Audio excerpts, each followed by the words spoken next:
Bienvenidos a otro episodio de la tertulia política con Felipe Vélez. Hoy estamos con Rodrigo Lara. Rodrigo nació en Neiva. Rodrigo es hijo de Rodrigo Lara Bonilla. Has tenido una historia personal complicada, marcado por el asesinato de padre, pero has tomado tu propio camino y tu propio peso político. Has sido representante de la Cámara, senador, recientemente candidato a la alcaldía de Bogotá. Rodrigo, te agradezco mucho por estar acá con nosotros. Muchas gracias por haber aceptado esta invitación y bienvenido. Gracias por la invitación. Estoy muy contento de estar acá. Como yo te decía aquí en esta pequeña introducción, vos tenés una historia muy dura a cuestas. El asesinato de tu padre, que yo creo que marcó un punto de inflexión. Claro está para vos, pero yo creo que para todo el país. ¿Cómo recuerdas ese momento? Bueno, en lo personal lo recuerdo como pues un trauma muy violento, muy brutal. ¿Cuántos años tenías, Rodrigo? Yo tenía 8 años. Mis hermanos eran muy jóvenes, tenían 6 años y 3 años. Mi mamá viuda de 27 años. Mi padre fue asesinado muy joven, de 37 años. Éramos una familia, digamos, muy joven. Y pues obviamente eso en la vida de un niño es absolutamente devastador. Y lo recuerdo como, digamos, un punto de ruptura muy profunda en mi vida, que marcó naturalmente mi vida y la de mi familia con el signo de una tragedia. Y al mismo tiempo, pues significó también para nosotros aprender a crecer solos y desarrollar, digamos, nuestra vida en un camino de ensayo y error. Es muy duro, es triste, pero también te desarrolla muchas fortalezas porque la vida te lo exige. Tú naciste en Neiva. Sí, nosotros nacimos en Neiva, los 3 hermanos. Y cuando tu papá fue designado ministro de Justicia, ¿él vivía allá en Bogotá? ¿O ustedes se trasladaron de Neiva a Bogotá en ese momento? Mi papá era muy apegado al departamento del Huila, a Neiva, de donde viene mi familia Lara. Y mi papá básicamente, cuando yo nací, él todavía vivía en Neiva. Pero a los pocos meses se fue a vivir a Europa. Luego regresó y vivíamos en Bogotá. Vivías en Bogotá, 8 años. Creciste un poquito con ese apellido, con ese peso, terminando de transitar, empezando a transitar la violencia, fue que ocurrió eso. Sí. Te tocó transitar todo ese periodo tan violento hasta finales de los años 80. Terminaste de estudiar tu carrera universitaria. ¿Cuántos años tenías? ¿En qué año fue? Yo termino mi carrera como a los 24 años aproximadamente. ¿Y ahí ya tenías alguna decisión de seguir los pasos de tu padre? Yo tenía, desde muy pequeño, yo siempre he sentido ese llamado, esa vocación de servicio público. Toda mi carrera, toda mi formación y de alguna manera mis inquietudes intelectuales siempre se han volcado hacia el servicio público y siempre he sentido un gran interés intelectual y de vida básicamente por lo que significa el servicio público, el ejercicio de la política, el arte de gobernar. Y mi formación siempre ha estado muy encaminada hacia ese propósito. No siempre me he desempeñado en el sector público, pero digamos, ha sido una línea transversal en toda ¿No hubo mi un vida. momento en que tomaste esa decisión, voy a dedicarme a la política? A mí me gustaba muchísimo lo que hacía mi padre. Digamos, yo lo acompañaba y sentía un gran interés, digamos, por su carrera política. Y él veía, digamos, en mí desde muy temprano ese interés muy genuino en lo que él hacía. Es como el hijo del médico o el hijo del arquitecto que se interesa por lo que hace su padre. Yo me interesé desde muy temprano por lo que él hacía y lo acompañaba a sus giras, a sus correrías, a las manifestaciones. Me ponía la camiseta roja. Mi padre era un gran liberal y, digamos, desde siempre sentí ese interés. Y siempre, digamos, las materias que me gustaban pues estaban muy relacionadas con la historia, con los grandes asuntos públicos. Me interesa mucho la actualidad internacional. Y me he orientado siempre hacia allá y pues, fui abogado. Y luego, ¿Pero por qué estudiaste Derecho? Porque yo le tengo la respuesta mía rápida. Yo creo que yo estudié Derecho porque me gustaba la política. Para entender un poquito las instituciones, la forma. Yo no sé si es, como decía algún escritor, una manía latinoamericana de resolver los problemas por vía legal.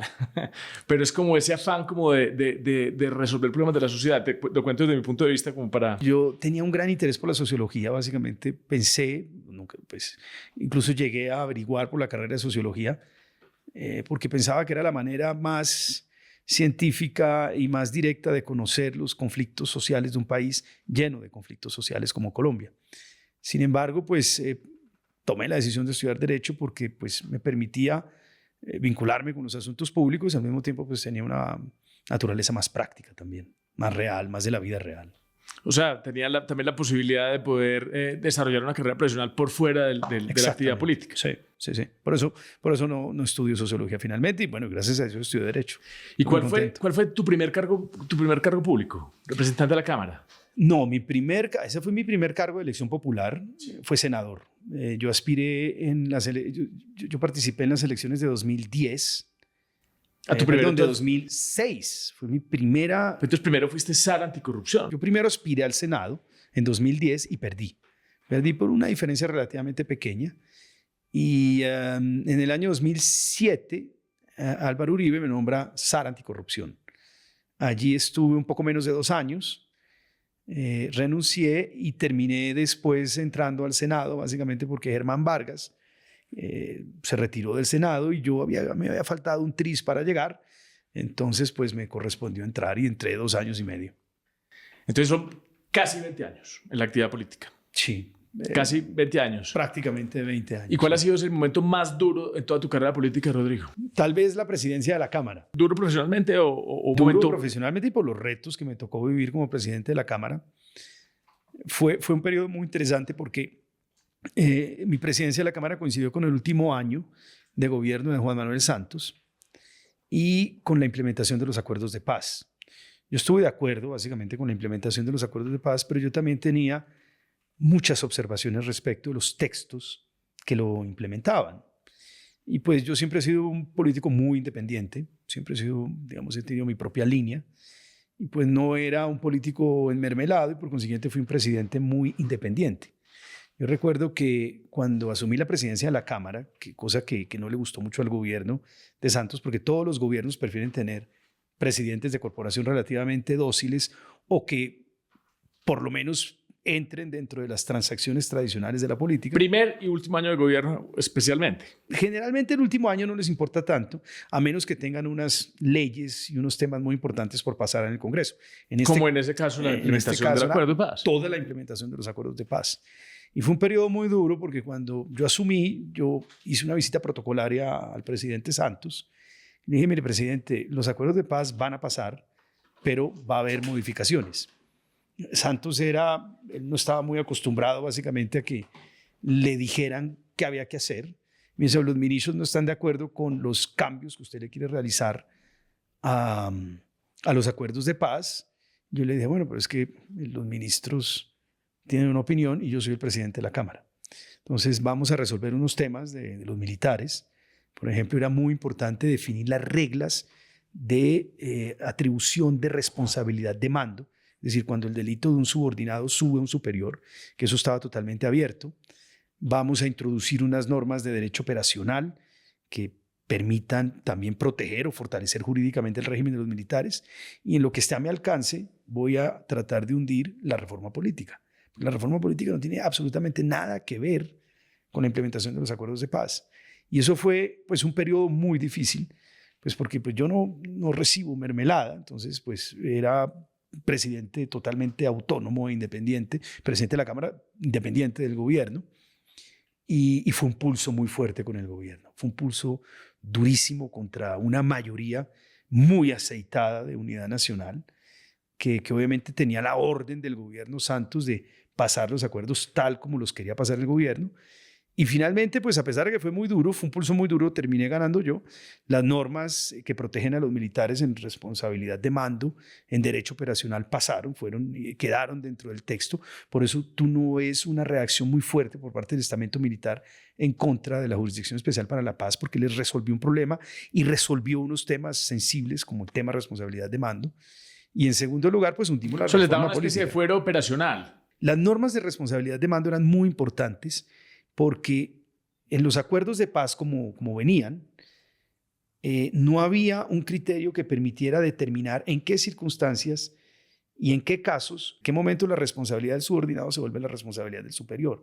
Eso quedaba completamente abierto a interpretación de los jueces de la JEP. muy peligroso, porque eso no puede ser una discrecionalidad, no puede ser una subjetividad de un juez. Hay que definir si el militar, el superior, tenía conocimiento, si tenía los medios básicamente para impedir la acción criminal del subordinado, etcétera, etcétera, etcétera. Esos son los criterios de atribución de responsabilidad de mando y eso lo introdujimos básicamente en los textos de la JEP. Eso fue un pulso muy duro con el gobierno de Santos. Y el otro era el derecho operacional, porque es que el derecho operacional es lo que le permite al juez saber en qué momento hay un falso positivo o una muerte en combate. Y es decir, si el soldado cumplió básicamente con los criterios, con la doctrina operacional, con su entrenamiento de cómo operar en combate, pues se puede saber si es que mató a una persona a sangre fría o fue una muerte en combate. Esos son dos temas que eran fundamentales para las fuerzas militares y las introduje yo pues contra la voluntad del gobierno en ese momento. Lo otro fue la reforma política, que era peligrosísima, peligrosísima, peligrosísima y que no tenía nada que ver con los acuerdos de paz. Y la reforma política tampoco pasó. Esa la hundí y casi me tumban. Me querían revocar, me querían tumbar, pero era una reforma política que buscaba... Pero había un transfugismo ahí de última hora. No había transfugismo, pero permitían la coalición de partidos. Era una ley diseñada de alguna manera por Juan Fernando Cristo. En ese momento él pensaba unir a varios partidos en una coalición de Congreso, me imagino que para ayudarle a Fajardo, porque el gobierno de Santos estaba muy jugado con Fajardo. Y al mismo tiempo tenía unas normas muy locas de creación de micropartidos regionales. Se llamaban partidos de adhirientes, como partidos de militantes, no recuerdo muy bien el nombre exacto, pero era básicamente con 2.000 firmas yo podía crear un partido regional. Entonces imagínate tú en el Cauca, imagínate tú en el Chocó o en la zona de Tumaco o en el Catatumbo, los delincuentes creando sus propios partidos políticos. Tú rompías la verticalidad de alguna manera del poder, que es lo que ha permitido de alguna forma evitar básicamente la captura de la expedición de avales, del mecanismo de expedición de avales y de participación en política, que son los partidos, por parte de los grupos delincuenciales. Si esa ley hubiera pasado, tendríamos, no sé, 200, 300 partidos y micropartidos regionales, que obviamente serían los partidos de las disidencias, serían los partidos del ELN y de cuanto bandido y narcotraficante hay en las regiones. Bueno, y pasando a otro tema, Rodrigo, al tema actual. ¿Cómo estás viendo hoy al país? ¿Cómo estás viendo a Colombia? País muy confundido y un país dominado por muchas pasiones, con un gobierno que no logra inspirar ni guiar al país hacia un rumbo común y colectivo. Un gobierno que llegó a representar un cambio, una esperanza de cambio para sectores históricamente excluidos de la política, pero que defraudó a todos esos sectores simple y llanamente por su incapacidad de gobernar correctamente, su incapacidad de palpar y de concretar lo real, lo material, la ejecución de una obra de gobierno, y por un gobierno pues plagado de escándalos que van desde escándalos ligados al comportamiento personal del presidente a escándalos de corrupción de todo tipo. Es decir, un gobierno errático, un gobierno completamente desbrujulado y un gobierno que ha mantenido el país en una bicicleta estática. ¿Pues te parece simplemente un gobierno malo o te preocupa también porque digamos que ha habido como intentos de desconocer a las otras instituciones, de desconocer la Constitución, de estar utilizando esta herramienta novedosa del decretazo, que no sabe uno si es para crear narrativa política o de verdad un intento de cambiar las reglas de juego?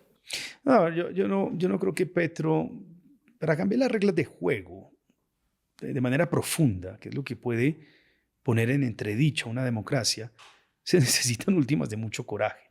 Y no se lo veo a Petro. Veo mucho anuncio, veo mucho globo, pero no le veo a él ni a su grupo la capacidad de poner en entredicho las reglas o los pilares, las bases de granito de la democracia colombiana. Petro en últimas es un producto del Parlamento. Petro fue guerrillero muy joven, a los 20, 21 años, pero Petro ha sido esencialmente un parlamentario, un congresista.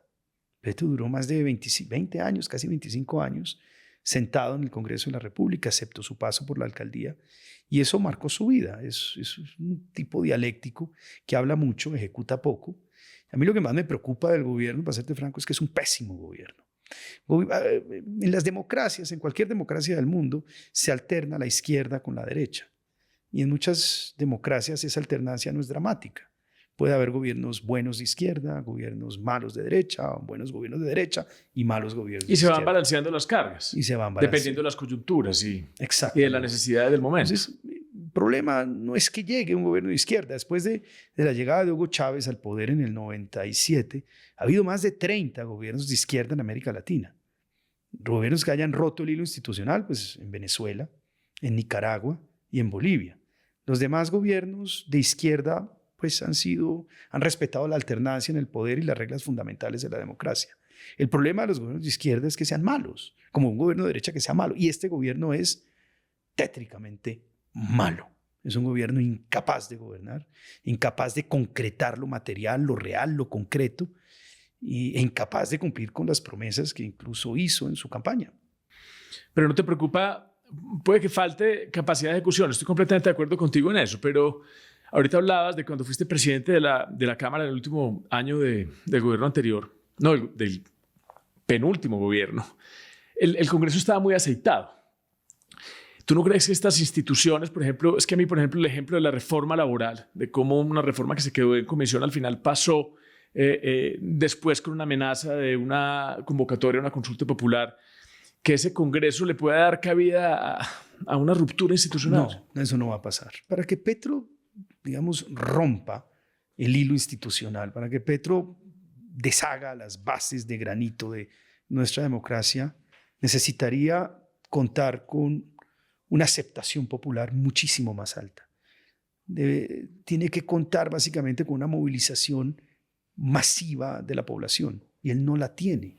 O sea, un estado de opinión real. Un estado de opinión real y necesita unos apoyos internacionales robustos y una caja, un presupuesto robusto y no tiene ninguno de esos factores.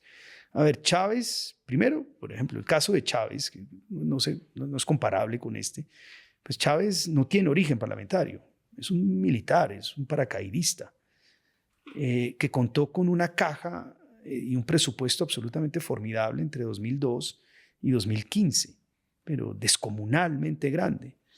Y en segundo lugar, con una capacidad de movilización del pueblo venezolano impresionante. El chavismo fue genuinamente popular. Chávez fue genuinamente popular. Si tú no tienes capacidad de movilizar mínimo el 3% de la población, tú no puedes darle un zarpazo a las instituciones de un país. Petro no tiene eso. Y segundo, tampoco tiene apoyo internacional. Tú puedes volverte un dictador y permanecer en el poder si cuentas con una red de respaldos internacionales que te permitan legitimar básicamente ese zarpazo. El momento geopolítico internacional no le juega a su favor. Entonces, es decir, el régimen venezolano se sostiene porque tiene un apoyo internacional, tiene un reconocimiento de China, de Rusia y de un número importante de países, pero Petro no está ni en ese grupo, ni en el otro. Y una deuda que quieren proteger. Y una deuda que quieren proteger, exactamente. Entonces, él no tiene capacidad. Yo entiendo que obviamente ciertos sectores de oposición pues les interesa obviamente, digamos, atizar el miedo de que el tipo se va a quedar, pero el tipo no se va a quedar porque no tiene la capacidad de quedarse. Rodrigo, es que a mí me gustan los dos mensajes de la gente con la que nosotros hemos conversado, porque es que yo creo que a la gente hay que darle un mensaje de que nos tenemos que mover, tenemos que pensar en términos de política, de que nos tenemos que interesar, de que no nos podemos hacer los de la vista gorda de las cosas que pasan día a día. Eso es importante, ¿cierto? Estar pendiente de la política, pero también es muy importante su mensaje. Yo creo que esa mezcla de mensajes, el suyo, yo creo que llena de optimismo a las personas que nos están oyendo. Entonces, yo creo que es importante que la gente sienta que podemos también, si todos nos movemos, si todos nos alineamos, si todos sentimos y garantizamos que va a haber elecciones en el 26, esa va a ser la realidad. Colombia es un país que demostró durante estos prácticamente ya 4 años de Petro que tiene instituciones sólidas, que tiene unos equilibrios institucionales sólidos en la Corte Constitucional, en las diferentes cortes, en el mismo Congreso, que le negó la consulta popular a Petro. Si Petro no es capaz de dominar el Congreso, no es capaz de dominar el país. Si no es capaz de dominar la calle, no es capaz de doblegar a las instituciones del país. Si tú hablas con políticos serios que entienden bien de la dinámica, tú hablas con Uribe o incluso con Gaviria, que han sido presidentes de la República, ninguno de ellos en el fondo te va a decir que creen que Petro tiene capacidad o que va a quedarse en el poder del 26. No tiene cómo. No hay que sobreestimar tanto a Petro. Ya demostró que es un mal gobernante, que no dominó el Congreso, que no dominó su propia agenda legislativa, que tiene el país de alguna manera en una bicicleta estática. Si no es capaz de gobernar, si no es capaz de dominar lo fundamental, que es dominar el Congreso, pues no es capaz de doblegar a las instituciones. Hay muchos políticos que están asustadizos o que juegan con el miedo de la gente pensando que eso les va a retribuir electoralmente, pero no es serio pensar que el tipo se va a quedar. Lo que sí no puede pasar es que sigan gobernando ellos 4 años más, porque el país aguantó 4 años de mal gobierno de Petro, pero 4 años más el país no los aguanta. Los temas financieros, fiscales, de los recursos en regiones, de infraestructura, mejor dicho, programas sociales, que sería un retroceso muy complicado, o sea, muy difícil de volver a recuperar el tiempo perdido. Lo más crítico que está viviendo Colombia es que se quedó sin fuentes de generación de riqueza nuevas. Colombia, de alguna manera, creció mucho entre 2002 y 2015 gracias a un superciclo de materias primas. En los últimos 150 años ha habido 4 grandes superciclos de materias primas.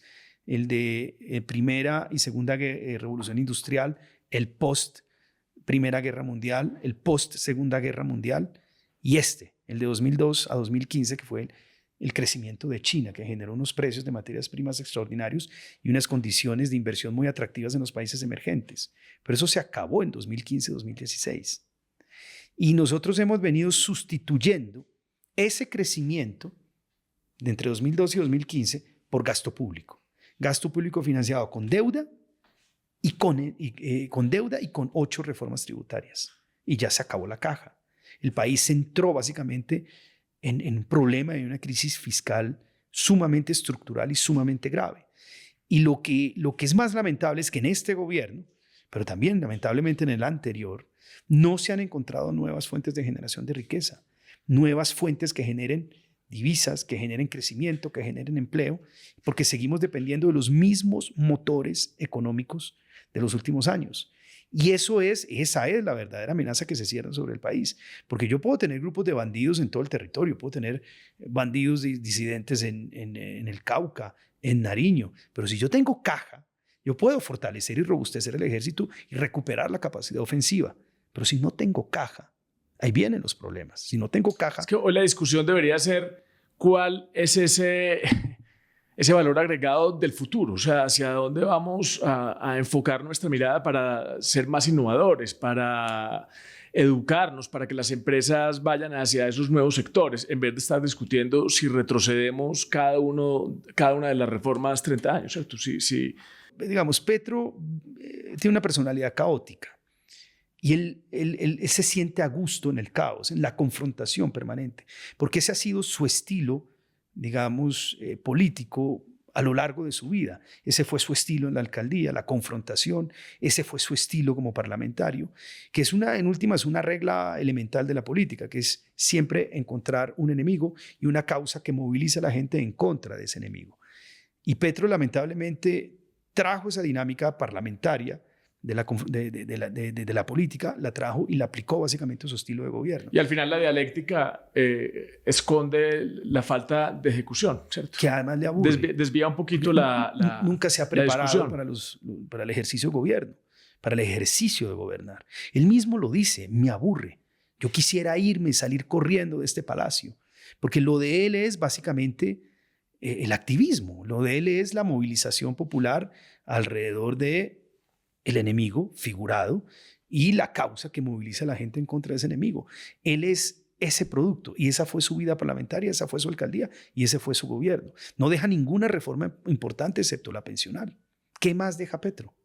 La reforma agraria no está generando lo que debería generar, que es básicamente un crecimiento del sector agropecuario con democracia en el acceso a la tierra. No hay ningún motor económico nuevo, no hay inversión en el país, no hay optimismo. Es un país que duró 4 años en una bicicleta estática de un líder que no fue capaz de ejercer liderazgo, de movilizar un país. Y que nos deja problemas muy graves para resolver. Y nos deja unos problemas terribles. El próximo gobierno va a enfrentar una situación fiscal muy difícil y una situación social también muy álgida. Dentro de ese escenario de que las elecciones del 2026 van a pasar, ¿qué va a hacer Rodrigo Lara en ese contexto? Ay, Dios santo, no, esa pregunta es muy difícil. Pues lo que pasa es que yo salí de la candidatura, de la campaña de la alcaldía de Bogotá y monté una fintech. Nosotros somos una fintech de pagos cross-border, transfronterizos, se llaman B2B cross-border y eso me ha empleado mucho tiempo y ha sido muy exigente. Ha sido un reto muy bonito montar esa empresa y eso me ha tenido un poquito alejado de la política. Sin embargo, yo tengo un partido político que se llama Dignidad Liberal, un partido que fue de mi padre. Logramos recuperar la personería jurídica y yo creo que hay que construir un bloque, una alianza muy importante alrededor de unas ideas y unos programas muy claros que se centre en lo esencial que necesita Colombia. Colombia necesita recuperar la fe en su capacidad propia de vencer los obstáculos y de salir adelante. Colombia es un gran país, es un país extraordinario, maltratado, con gente maltratada, pero es un gran país. La capacidad de trabajo de los colombianos, la capacidad de empuje de los colombianos, obliga a que nos centremos básicamente en recuperar esa fe. En segundo lugar, hay que recuperar básicamente la capacidad del Estado de ejercer la autoridad en todo el territorio. Me preocupa muchísimo que estamos volviendo a observar fenómenos que pensábamos superados, que es control territorial por parte de grupos delincuenciales, por grupos mafiosos. Eso pasa no solamente en el Cauca, pasa no solamente en el Chocó, en el Catatumbo, sino que está pasando en todo el territorio nacional. Y hay control territorial nuevamente por parte de estos grupos. Pasa, por ejemplo, aquí en Bogotá, en donde uno observa que ya hay barrios, hay localidades en donde los GAOs, los grupos delincuenciales, ejercen control. Y hay casi que una especie como de autorización de facto. No sé si eso fue lo que ocurrió cuando el presidente Petro subió a la tarima a todos estos líderes de las estructuras de criminales de Medellín, ¿cierto? Como dándoles como ese tipo de poder de facto. A mí me chocó profundamente ver a estos criminales en una tarima, compartiendo tarima con el presidente de la República. Porque es lo que en últimas el narcotráfico siempre ha soñado, que es esa aceptación, esa legitimidad política, ese tratamiento político que un Estado no les puede otorgar de ninguna manera. Y me parece que fue casi que el punto o el momento de lanzamiento tácito de la campaña presidencial por parte del presidente de la República. Porque lo que está diciendo es, señores, al margen de la ley, en este momento arranca la campaña, en este momento se va a empezar a tramitar en el Congreso de la República un marco legal de sometimiento de estas estructuras y necesitamos para ello seguir en el poder 4 años más por interpuesta persona. Es decir, necesitamos gobernar 4 años más. No él, sino uno de mis candidatos. Me parece que ese es el mensaje más crítico. Ese mensaje de legitimación de peligrosísimos delincuentes y al mismo tiempo legitimación en un evento de lanzamiento de lo que será la contienda electoral de los candidatos del presidente. Y eso es muy grave, el mensaje es muy delicado, muy peligroso, porque todos esos grupos delincuenciales tienen interés en que se tramiten básicamente esos marcos legales en el Congreso de la República. Y lo que queda básicamente, el mensaje que queda, es que solamente ganando esas elecciones y poniendo un sucesor, ese marco legal podrá tramitarse con éxito en el Congreso y tendrá éxito. Me pareció delicadísimo lo que pasó en Medellín y muestra ya una faceta muy peligrosa del actual gobierno.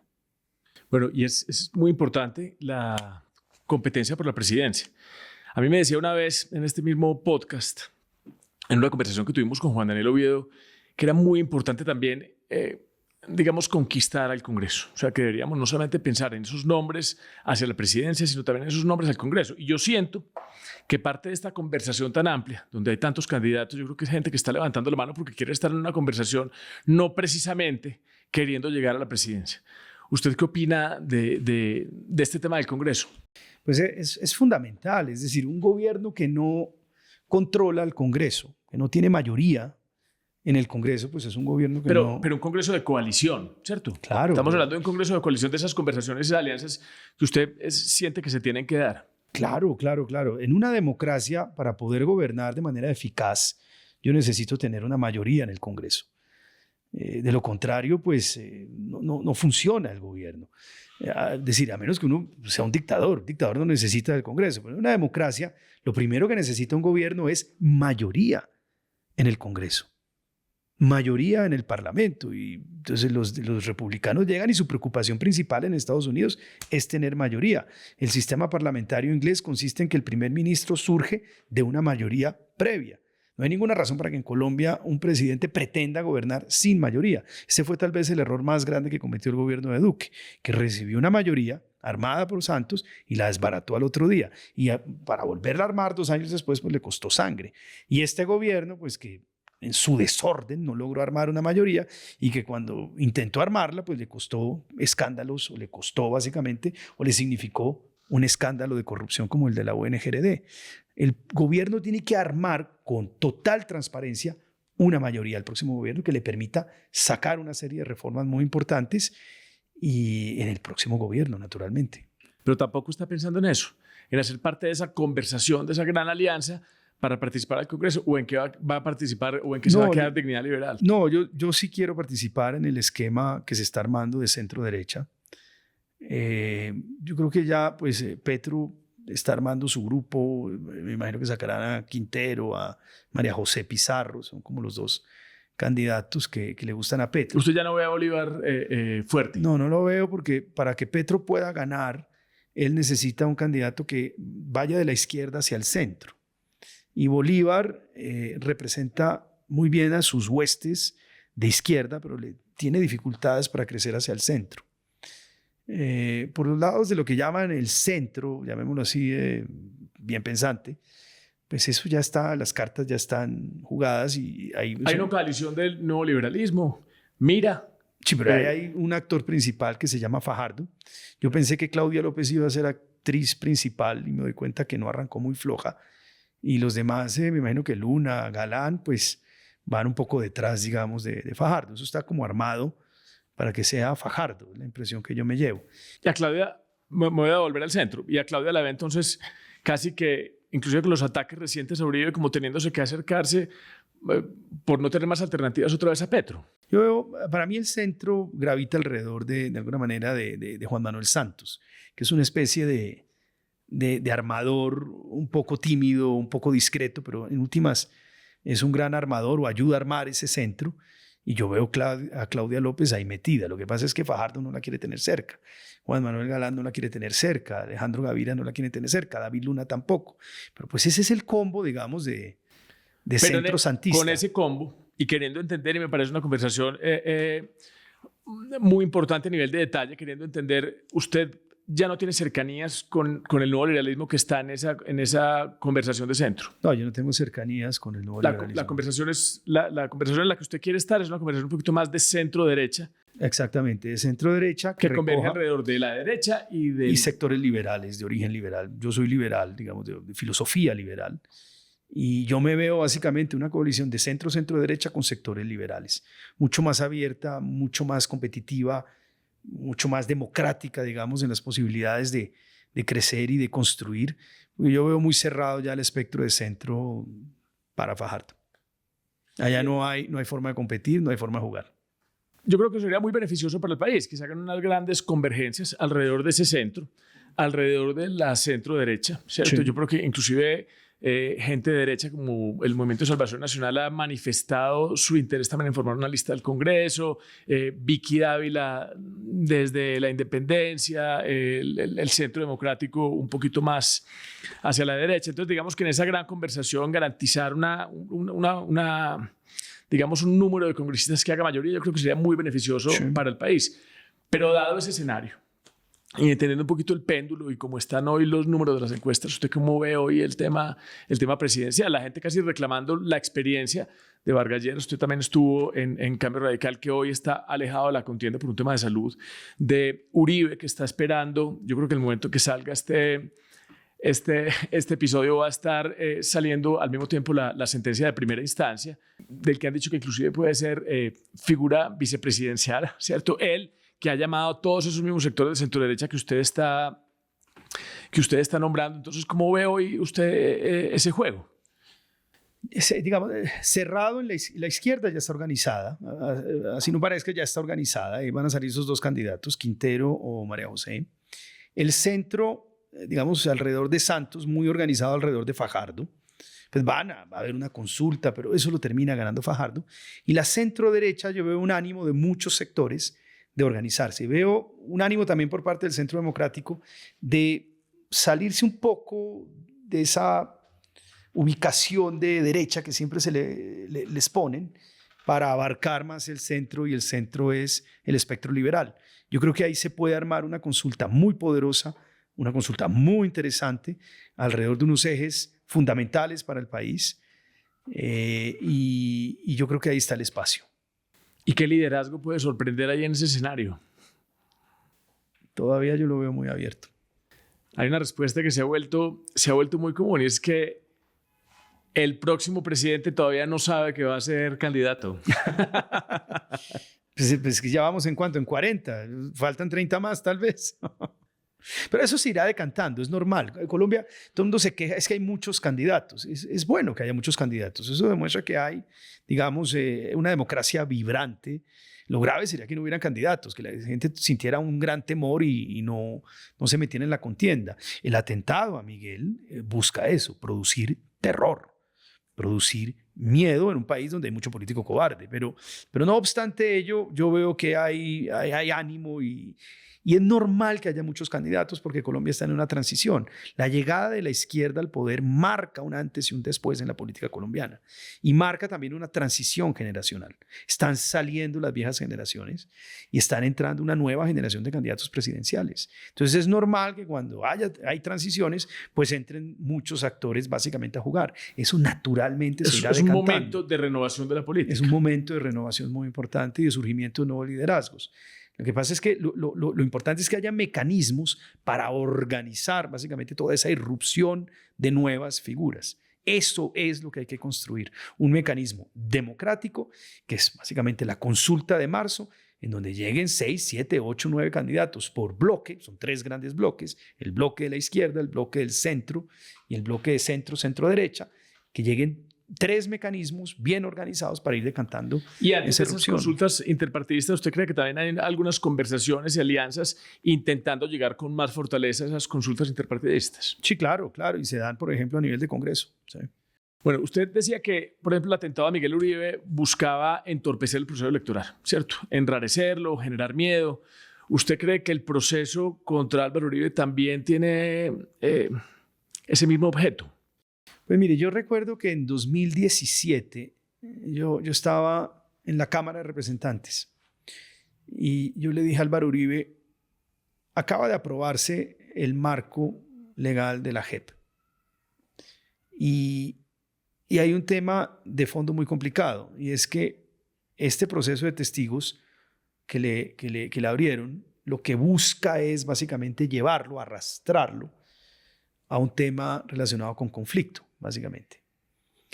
Y eso es muy delicado para la democracia colombiana, porque un expresidente que tenga que enfrentar temas de conflicto ante la jurisdicción ordinaria, cuando ya tenemos un marco especial para militares y exguerrilleros, pues genera un desequilibrio muy profundo. Y deja muy expuesta a la figura presidencial. Sobre todo porque pues, en un país que ha tenido un conflicto prácticamente no declarado, no aceptado, o una guerra no aceptada como tal, deja en una gran incertidumbre y en un gran riesgo jurídico a la institución presidencial colombiana. Yo soy de la tesis de que hay que buscar un régimen especial, porque este proceso que le están abriendo va a terminar en eso. Yo traté de promover básicamente ese debate en el Congreso de la República. Busquemos un régimen especial que combine la figura del fuero presidencial con la posibilidad de defenderse mediante ese fuero en estas nuevas situaciones jurídicas. Pero pues el gobierno Duque no le caminó, no hubo eco realmente. Me acuerdo que yo di una entrevista en en el tiempo con María Isabel Rueda, diciendo hay que encontrarle una solución desde ya al caso de Álvaro Uribe Vélez. Pues porque Álvaro Uribe Vélez es un expresidente de la República. Usted puede quererlo o no quererlo, pero es un expresidente de la República y no cualquier expresidente de la República, un presidente con vigencia y con un gran liderazgo en la sociedad colombiana. Entonces es un mensaje muy difícil para la democracia colombiana que usted tenga a exguerrilleros que han cometido gravísimos delitos de lesa humanidad o a exmilitares incluso que han cometido delitos de lesa humanidad con un régimen que han sido muy indultados benigno por medio de esos procesos de pacificación de alguna manera, ¿cierto? O de una sociedad intentando encontrar la paz, para decirlo de una mejor manera. Sí. Y al mismo tiempo se tenga a Álvaro Uribe enfrentando una condena de 6, de 7 años, porque los delitos por los que lo están acusando es eso. Es que es un actor político de primer nivel que representa un sector muy importante de la población y de la sociedad colombiana. ¿Tú lo quieres sacar del camino? Yo creo que sí, claro. ¿Y qué debería pasar en ese proceso, Rodrigo? Yo creo que lo mejor para el país es que, desde el punto de vista político, es que él sea absuelto. Yo vi los alegatos finales del presidente Uribe cuando estaba terminando el caso y él mencionaba de alguna manera que hubo una visita a las cárceles de Iván Cepeda, de Piedad Corda, donde usted los acompañó como representante de la Cámara y que ellos sacaron un documento que no decía la verdad, que no contenía la verdad. O sea, pero ¿por qué la juez, la opinión pública, o sea, por qué se desconoce el derecho? Es que me parece que esa es la parte más compleja, ¿cierto? Presentaron un documento que no decía la verdad, que usted fue a ese juicio y dijo esto no decía la verdad, lo tuvieron que cambiar. ¿Por qué desconocemos ese tipo de cosas que son, pues es simplemente la verdad objetiva, o no? Sí, a mí me llamaron básicamente a declarar en ese proceso. Pues yo conté lo que me corresponde, que es la verdad. Yo hice parte de una comisión del Congreso de la República, conformada por varios congresistas, varios senadores, para hacerle un acompañamiento de los procesos de extradición de los paramilitares, de tal manera que pudieran seguir colaborando con la justicia colombiana. El problema es que mayoría no, todos excepto la senadora Córdoba y yo, se bajaron del bus. Yo creo que muchos senadores se asustó de hacer esa tarea, que era un mandato del Congreso de la República. Y eso de alguna manera se lo tomó Piedad Córdoba porque se llevó a varios asesores que la acompañaban, entre los cuales estaba Iván Cepeda. No era representante de la Cámara, no era congresista. La acompañaba a ella, que eso fue una primera sorpresa para mí. Y empezaron a utilizar políticamente esas visitas, a dar declaraciones con efecto político aquí en Colombia, lo cual generó en mí un descontento muy profundo, porque pues, de eso no se trataba. Se trataba de buscar mecanismos de cooperación judicial entre Estados Unidos y Colombia para que estos señores siguieran colaborando con la justicia colombiana y no quedaran en la impunidad los gravísimos delitos cometidos por ellos. Era en defensa del Estado de Derecho, de la majestad de la justicia. Y efectivamente sí, hubo un episodio en donde llevaron un acta de la transcripción de una reunión con Mancuso, en donde yo me molesté, me puse muy bravo y le dije a Piedad Córdoba pues, que esa transcripción que ellos llevaban y que se iba a depositar ante la Comisión Interamericana de Derechos Humanos, pues no correspondía a la verdad, era falsa, porque vinculaba a los hijos básicamente de Uribe, a Tomás y a Jerónimo. Entonces yo les devolví el documento y eso marcó también, digamos, creó una desconfianza por parte mía para con ellos también profunda, porque ¿qué agenda tienen? ¿De qué se trata? Y eso fue básicamente lo que me preguntaron. Pensé que me iban a preguntar más y no me preguntaron tanto sobre ese punto en particular en el proceso.